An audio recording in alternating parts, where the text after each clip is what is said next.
Doctor Nanasaheb Dharmadhikari यांच्या जयंतीनिमित्त पेणमध्ये भव्य स्वच्छता मोहीम. प्रतिष्ठानच्या श्री सदस्यांनी ओला सुका मिळून 15 टन कचऱ्याचे केले संकलन. थोर समाजसुधारक व निरूपणकार डॉक्टर नानासाहेब धर्माधिकारी यांच्या जयंतीनिमित्त पेण तालुक्यातील श्री सदस्यांनी रविवारी पेण शहरात भव्य स्वच्छता मोहीम राबवली.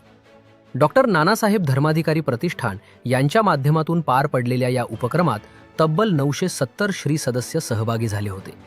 पेण, दादर, वरवणे, सापोली, हनुमानपाडा, वरसई, धावटे, वाशी, रावे, वडखळ, आंबिवली, भाल, वाशीनाका, जिते आणि शिर्की येथील 15 बैठकातील सदस्यांनी एकत्र येत शहरातील 21 किलोमीटर अंतर्गत रस्ते स्वच्छ केले. तहसील कार्यालय, प्रांताधिकारी कार्यालय, पोलीस स्टेशन, न्यायालय परिसर, बस स्थानके, उपजिल्हा रुग्णालय, रेल्वे स्टेशन तसेच विविध प्रमुख चौक आणि रस्त्यांवर स्वच्छता करण्यात आली. या मोहिमेत 4.355 टन ओला आणि 11.200 टन सुका कचरा असा एकूण 15 टन कचरा संकलित करून शहराबाहेरील डम्पिंग ग्राउंड येथे जमा करण्यात आला.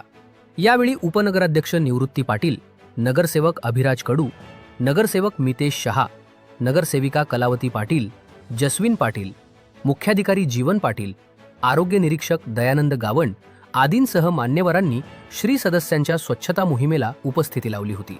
कोणताही गाजावाजा न करता शांततेत राबवलेल्या या उपक्रमाने जिथे भक्ती आणि शक्ती तिथे शांतता हा संदेश दिला. पंतप्रधान नरेंद्र मोदी यांनीही या कार्याची दखल घेत कौतुक केले आहे.